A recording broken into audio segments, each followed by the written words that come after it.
Good Gab, sponsored by Skillskin, a nonprofit organization empowering individuals with disabilities through employment.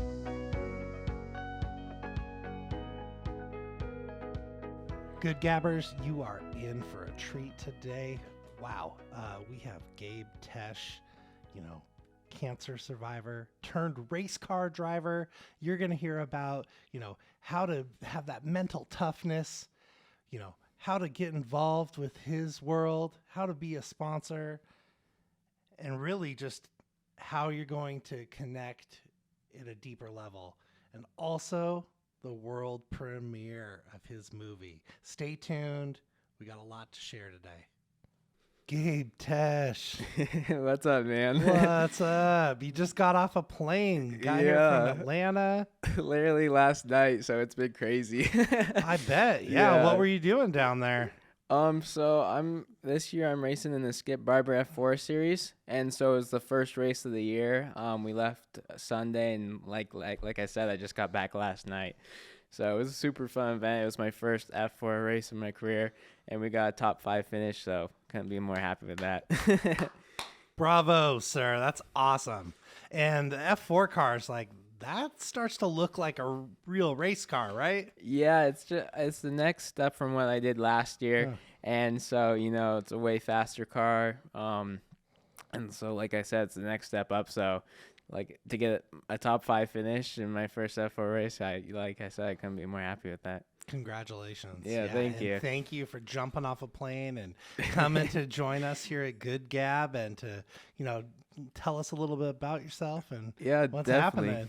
Well, Gabe, so tell our listeners, who are you? Yeah, so my story kind of starts when I was 11 years old. I was diagnosed with brain cancer, and it was crazy because a month before that, my mom actually just got finished with breast cancer. She finished all her treatment. A month later, I found out I had brain cancer. So it was just these two just hard hits to my family. And I did 48 days of radiation in Seattle. Then I did my 48 weeks of chemo in here in Spokane. And once I was done with all my treatment and stuff, Wish and Star, which they grant wishes for kids and the families to go on trips once they finish all their treatment, they came to us. And I told them I want to go to the Austin, Texas F1 Grand Prix because I've always loved racing. My whole life I loved racing. My dad raced cars, so I was always at the track with him at a young age. Literally, my first word that exhaust was in your blood? Yeah, exactly. It was in my blood. My first word was Porsche. So it was in my blood right at the start. So, we went to the race. I got to be around the drivers and stuff, and I just kept falling more in love with it. And so on the flight home, my dad's like, okay, so cancer's all done and stuff. What do you want to do with your life? And I was like, I want to be a race car driver. And they kind of laughed at me at first because, of course you want to be a race car driver. Right. You just got done with this huge trip where you met all the drivers and stuff. Of course. And then I was like, no, God didn't get me through cancer to do something ordinary. He got me through cancer to do something extraordinary. And so at that moment, they were like, oh, shoot. And now we've been on this racing journey ever since. Incredible. You said how many weeks of chemo? 48 weeks. That's a lot. Yeah, a whole year. Yeah. So it's a lot. The average is 20 weeks, 30 weeks, and it just depends on the type of cancer. So 48 was definitely a lot. So are you up in a children's ward, at Sacred Heart Children's Hospital? Where does this take place? Yeah, so all my treatment was at Sacred Heart. That was kind of my home for that, my whole, cancer thing. So I was always in the hospital, which really sucked because as an 11-year-old, you want to go hang out with your friends. You want to go play, and you kind of see all your peers growing up and living their life. And you're just stuck in this hospital where you can't go anywhere. So it was a really hard time for me, especially just because I wanted to go be outside. I wanted to play. I wanted to live a normal life. And you can't, right? It's you're immune compromised. You have to stay safe. Yeah, so it was hard, and this whole racing thing has kind of got me through that kind of, looking forward to doing something and chasing my dream. And here I am now chasing my dream, and so I couldn't be more happier. I know our listeners some of them have, experienced cancer. Their children have experienced cancer. And I'm wondering if you could, just enlighten us a little bit about life in the hospital. Like, being a kid, being around other kids, maybe let us into a little bit of that. Yeah, so like I said, the hardest part being so young is like, wanting to hang out with your friends. And then, this big word comes into your life, cancer. It's a big, scary word for an 11-year-old. And you're like, you just don't know what to think of it. And literally every day of your life is just trying to survive. Like, literally trying not to die pretty much. Because, that's what you're facing is death. And your whole family's facing it. And it's just a hard time. Like I said, every day of your life is not just you, but your family literally fighting this fight. Yeah, they're like in it together. Yeah. You make friends in the hospital? Yeah, I made so many friends with the nurses, the doctors I still keep in touch with.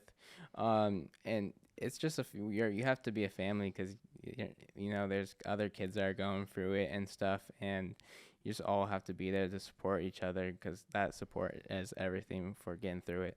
Makes sense. So I could see you making friends with anybody. When I first met you, I was like, yeah, this kid is cool. Yeah. Thanks, man. So this journey started like, you're like, okay, here's the dream. We're going to race. Yeah. Something extraordinary. Mm-hmm. How did you start? Like, that seems just hard to even get into. Yeah, so, the beginning levels of racing is go-karting. My dad, being a race car driver, he kind of knew how to start this whole thing. So that was helpful. So he bought a go-kart for me. And my first year, we just competed in the local championship here in Spokane. And it was funny. My first race, I did horrible. Like, I was super slow. I got lapped. I was seconds off the pace. I was horrible.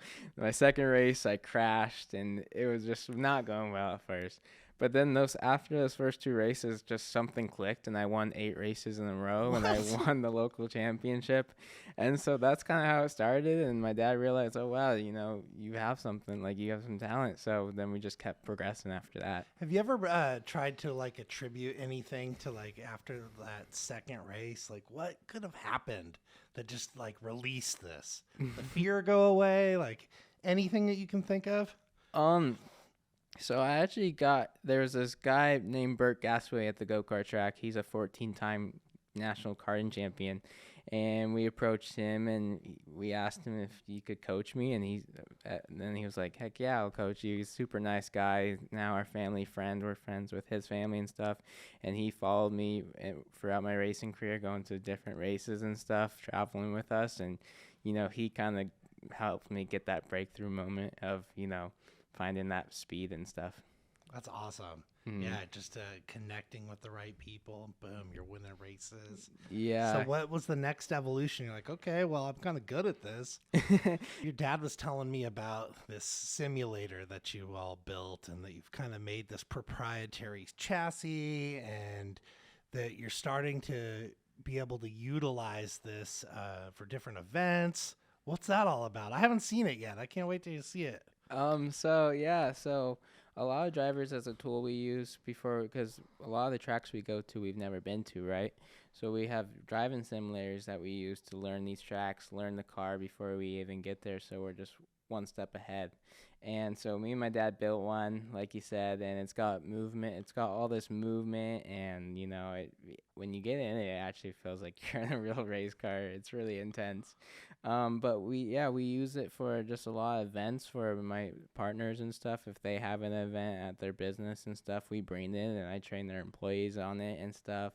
Or I brought it to, events where we help raise money with kids for cancer, and the kids come and I train them on the sim. It's been a really fun tool to use that way, just to show people, what my world's kind of like and stuff. And, these kids, they love it. They love this whole racing thing and being able to drive the sim and stuff. So it's fun. I bet. So I'm thinking even for like a business, like maybe you have a team building event or something like that. They could like hire you and support you that way. Is that fair? Yeah, so that's, you hit the nail on the head. We do just like a lot of team building events, and it's a good way to just, have like it's super good for your business to bring all your employees around and just have a fun day of driving on a sim and stuff, and it's awesome.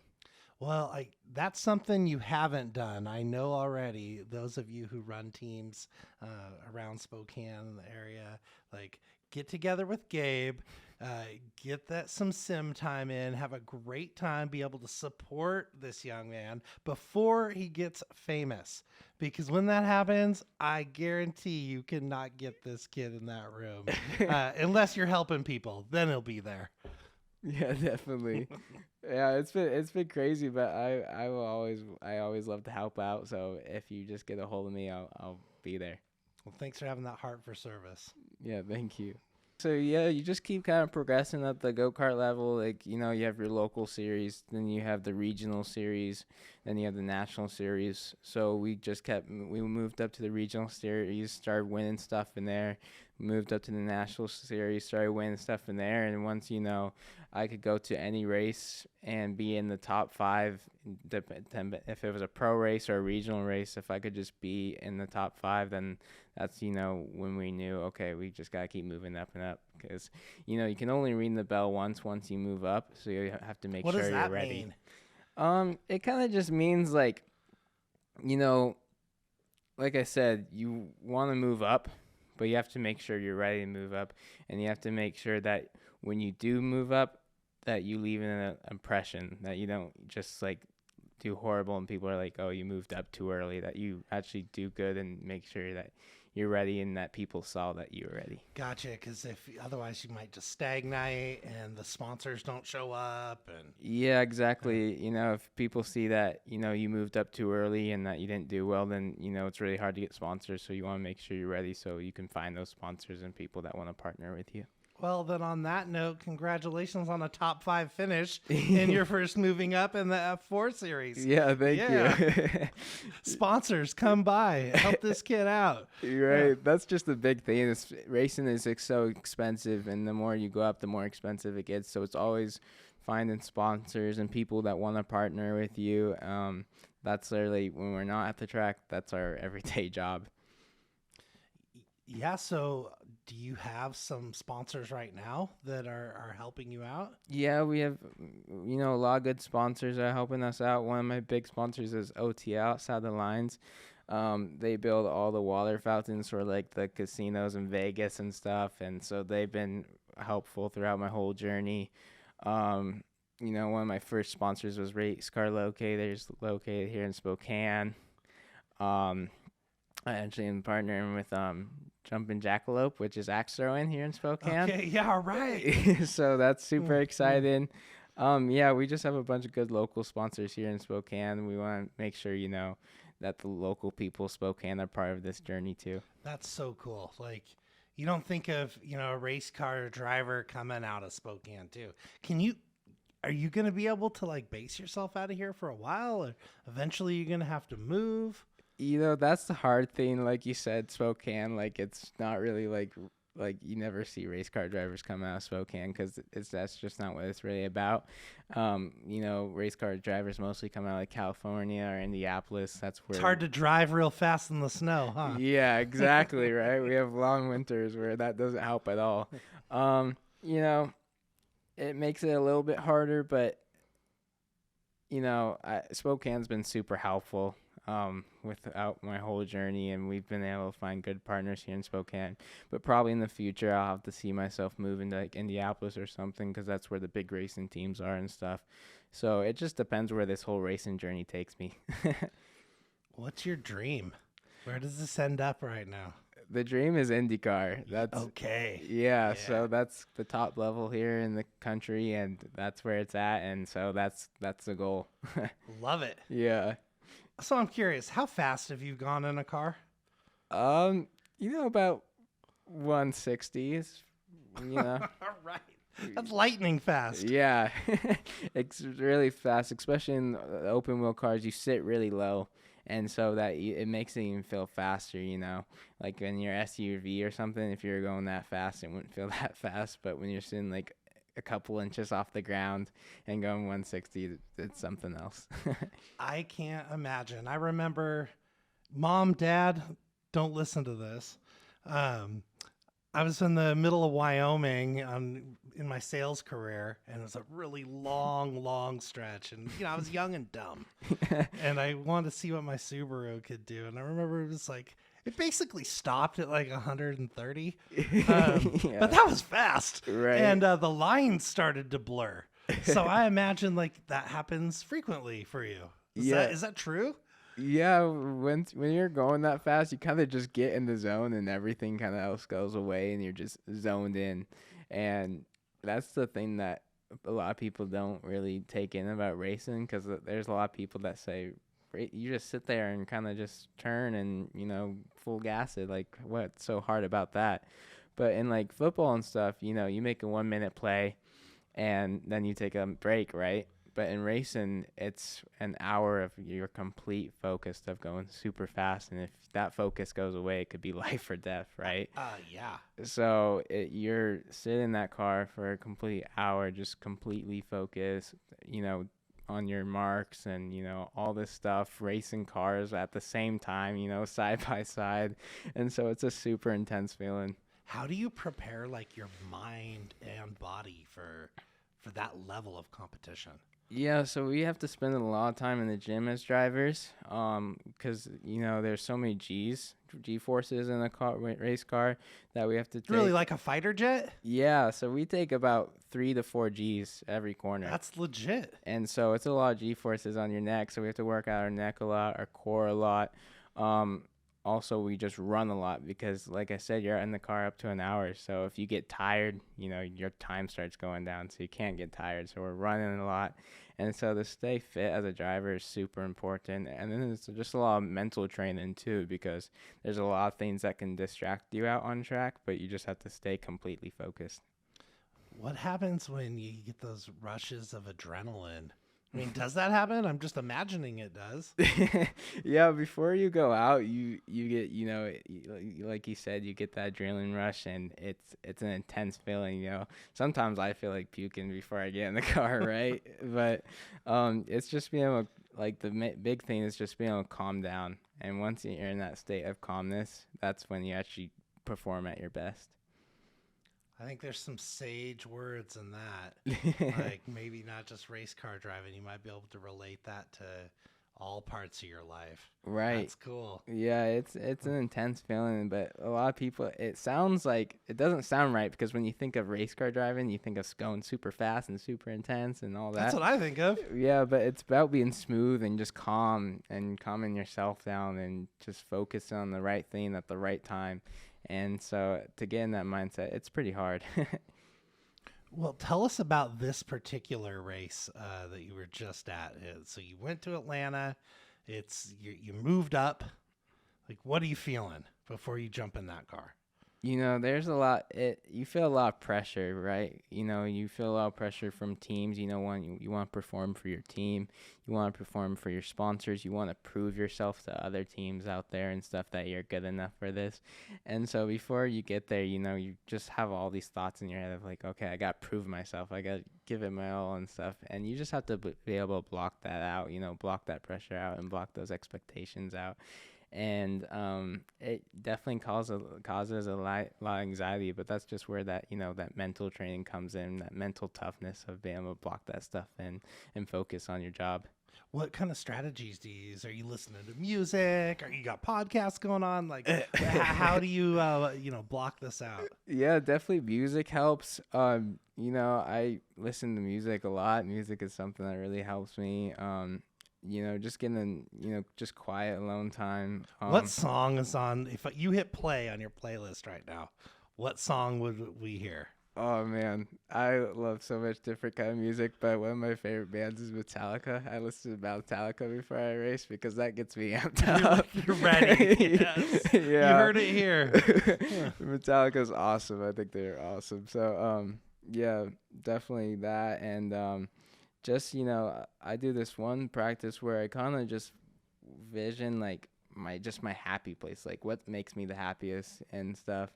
and I kind of go this just at peace place, and that's kind of where I think of all the moments in my life that made me happy. I think about all the driving performances I've had that were like the best driving performances as I've ever had. So I try to think of all those thoughts, and that's something that settles me down too.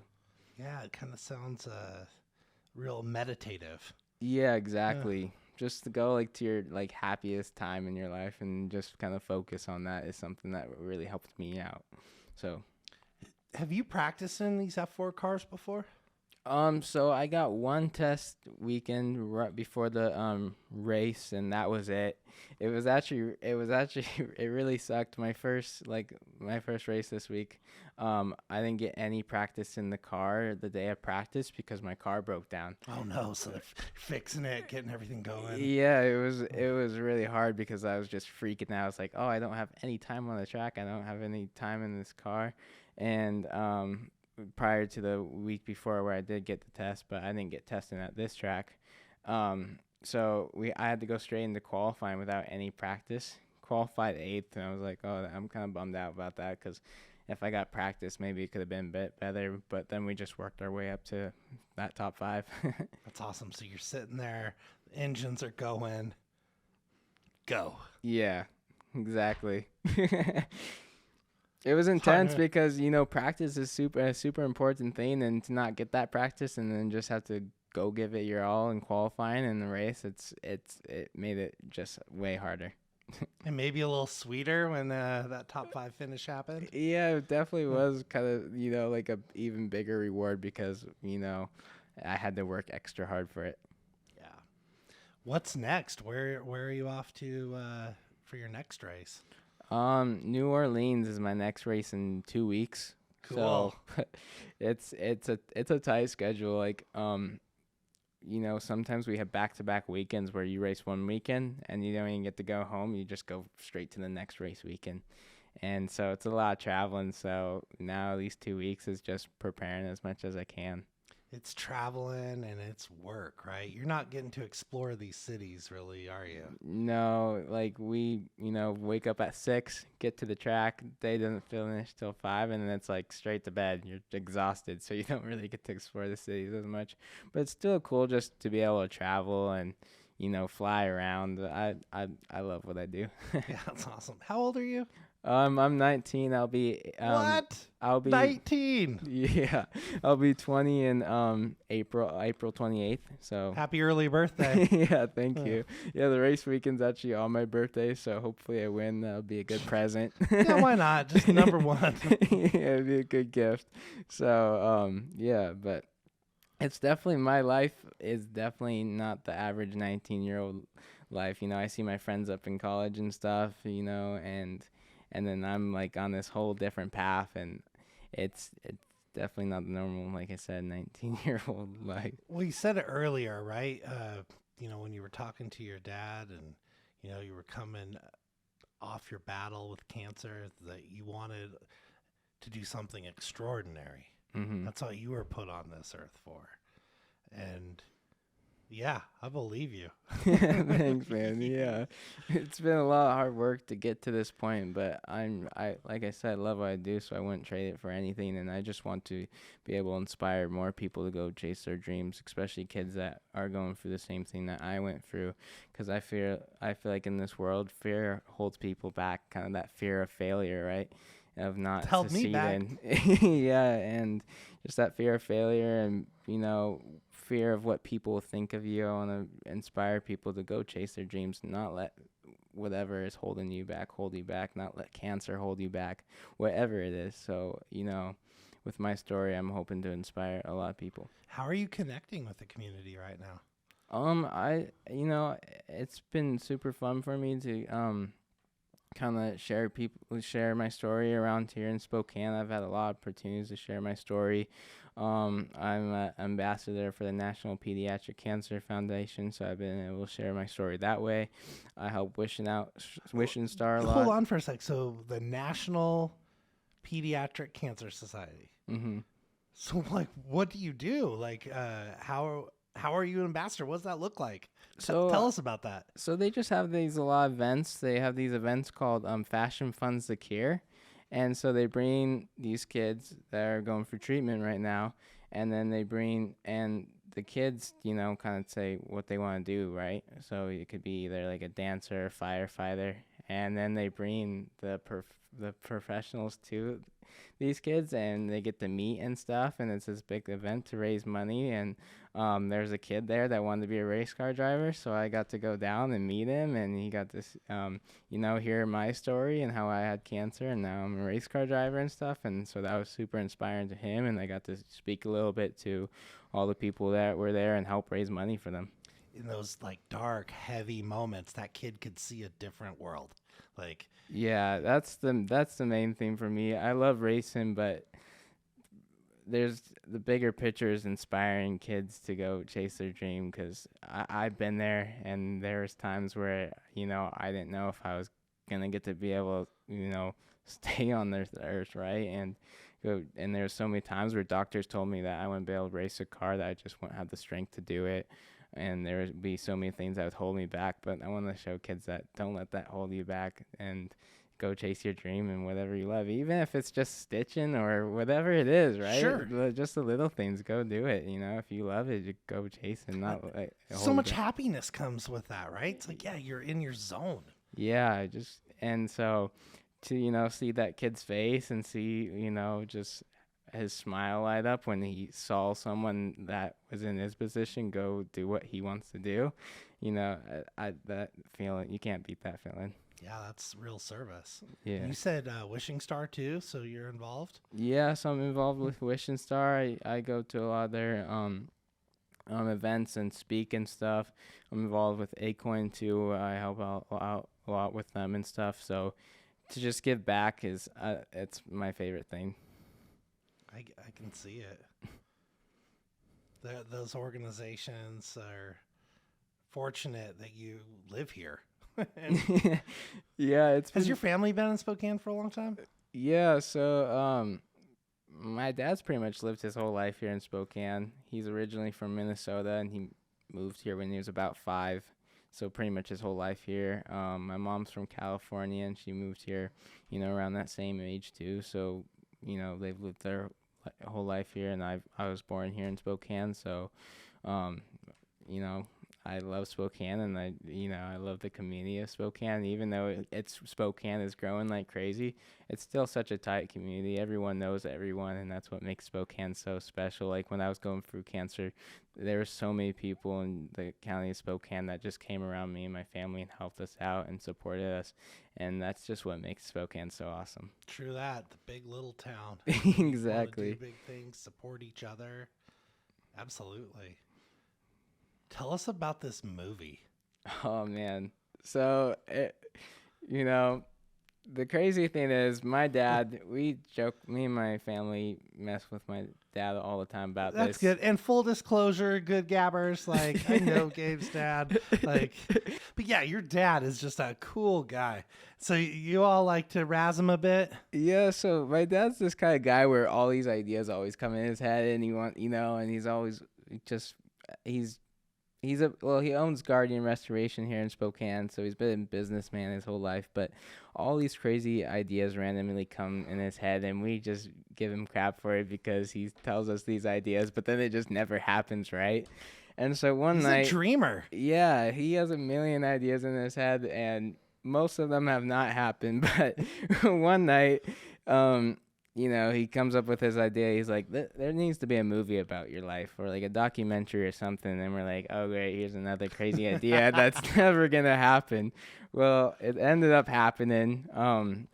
We found this local guy named Brad Baxter. He's actually a family friend that he does a lot of video stuff. And he made this kind of sizzle reel for us to send out to producers and stuff. And so we sent out to producers, and 4 came back to us that just loved the story and that wanted to produce it and stuff. And we ended up going with Pindair Films.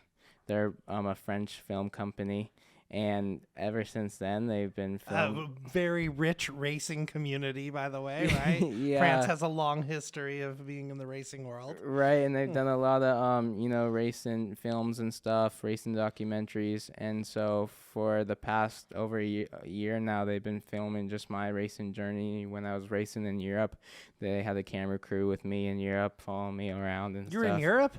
Yeah. How does that just like feel? Like that this is happening? Like lots of crazy ideas, like you're saying, but this like is coming together. Yeah, it feels really unreal, it hasn't really registered with me yet what's really going on, that there's actually a documentary about my life. I never thought ever in my life that I'd be at this stage in my life. But Well, it makes sense to me because this is another way for you to help inspire people and to reach a greater audience. Yeah, exactly. That was the main thing behind this film for me and my family, is to just inspire people with not just my story, but my family's story, what we've been through and stuff. And so if it inspires just one person or however many people, that would be the coolest thing ever. Yeah, it's going to happen. Shoot, don't you have a world premiere and you chose Spokane to do it in? Isn't this like coming up this coming week? Yeah, so on April 13th, literally in a week, we're having the world premiere of the film Do Something Extraordinary here in Spokane at the First Interstate Center. So it's super exciting. We can't wait to, kind of have Spokane a part of this story and see the story. And it's going to be awesome. And the First Interstate Center holds 2,000 people. So if we hit that goal of, 2,000 people, that'd be the coolest thing ever. Oh, I can imagine you being up on stage, like feeling all that energy. Yeah, we're going to help you get there. How do people buy tickets? So you can go to Tickets West. Tickets are $30. The doors open at 5:30 on April 13th. Film starts at 7. So like I said, just go straight to Tickets West and you can get your tickets there. Or you can go to my social media. You can find the link for Tickets West, which my Instagram is Gabe Tesch 48C. And then my Facebook is Do Something Extraordinary. There's a link in my bio on both profiles to go get your tickets. So... All right. You heard it here. Get those tickets. Come join me. Come join our executive producer, Dana Devine. Like, we're going to be there. Come say hi to us. What you said doors open at 5:30. It's at 7:30. What's going on before this movie? So we're going to just have a lot of cool different vendors. We're going to, have food, drinks, LaShaw Ranch Roasters, they're a coffee brand that I partner with. They're bringing some coffee to try out and stuff. And then I was talking about Jump Below Axe Throwing. They're going to bring a whole axe throwing thing there for people to throw axes. We're going to I've never done that before. It sounds kind of fun. Oh, you got to try it, man. Okay. It's super cool. I go full Viking. Like, here we go. Right? It feels awesome. You feel just like, when you throw the axe and stuff. So it's super cool. I'm excited for that. And then we're actually going to have some of my cars that I've raced that are actually in the film and stuff there for people to look at and stuff. And it's going to be a whole red carpet event, so we're just going to try and make it as fun as possible. Are you going to talk a little bit to the audience? Yeah, so I think I'll probably give a speech or talk or whatever, and then we'll also have like a Q&A and stuff after the film for people if they want to ask questions and stuff. So it's gonna be a fun night. Oh, I'm excited for that. I don't know if our listeners know this, but like when we started Good Gab, Dana pitched the idea. She's like, Steve, you'd be good at this. Like, let's go. And I was terrified, right? And you had a podcast, and you had me on as a guest. It was the very first time I had ever been on a podcast. I was terrified. You interviewed me. I was terrified. I was like, because that was a start for me too. And like being an interviewer, it's terrifying. Right? I know the lights get bright. I'm like, oh no.